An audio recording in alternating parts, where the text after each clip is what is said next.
Deputy Michael Collins. Councillor, I too am glad to be able to speak here tonight on this issue here, and it's timely, certainly, and overdue. The Health Service Executive Governance Bill, as it's aptly described, or ineptly, whatever.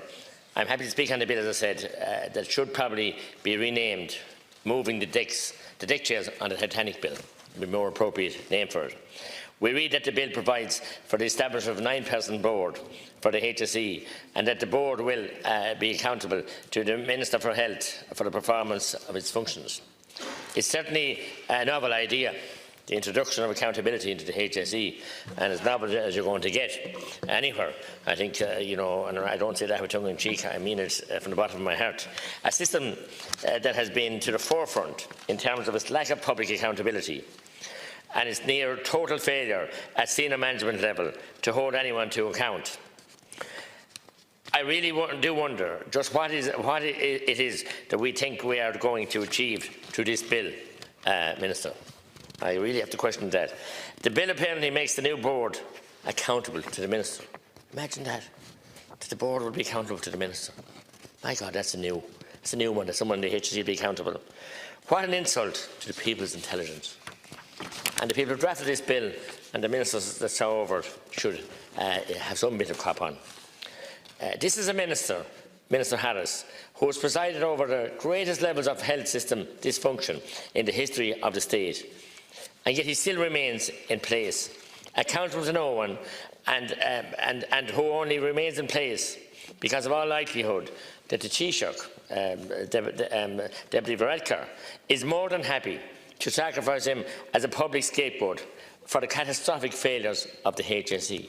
He gave us litany today in answer to the question how all the bad things happened when he was in transport, when he was in social welfare, in relation to Children's Hospital. He knew nothing about the Children's Hospital and didn't want to know. Such poppycock, I never saw the like of it from a Taoiseach of a government. It's unbelievable. Let us see how accountable the Minister is, and indeed how the HSE has been. Record levels of patients on trolleys, and he stays in his job. And today with 498 on trolleys. And a task force was set up, I think, 8 years ago when there was 250 or something. Just imagine what that achieved.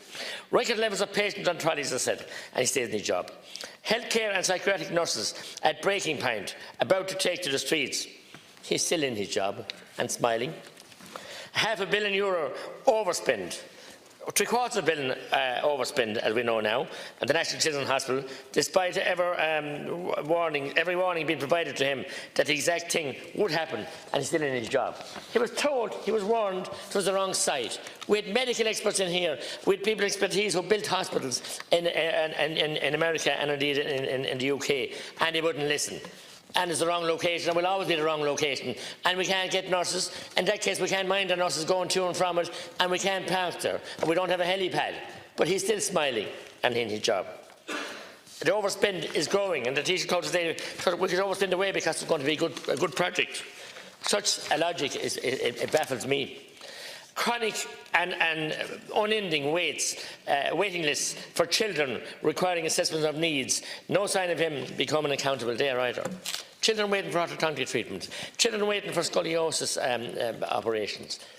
And my colleagues here, Deputy Healy-Rae and Deputy Collins, we're hoping that Brexit won't happen, and they're hoping because busloads that they've booked in, on top of the already 16 busloads that they've sent, and the many private people to Belfast under the European Directive scheme to get cataracts, to get knee operations, hip operations and many other procedures.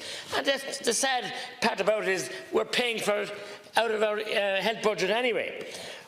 What earthly hope can we place in this bill, which merely seeks to create an alternative bureaucratic structure with a failing and sprawling organisation?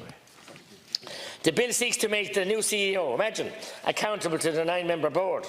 I asked the question, was Mr Tony O'Brien ever held accountable? No, he was not.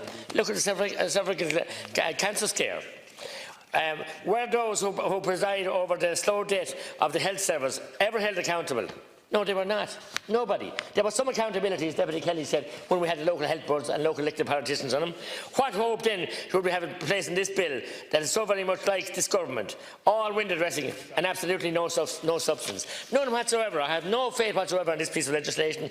It's rubbish, it's ill-judged, and we know that the Minister, no matter what happens, if he was to go and start shooting people, he wouldn't resign, because that's the chronic disrespect they have for this House and they have for the general public especially. It's a disgrace.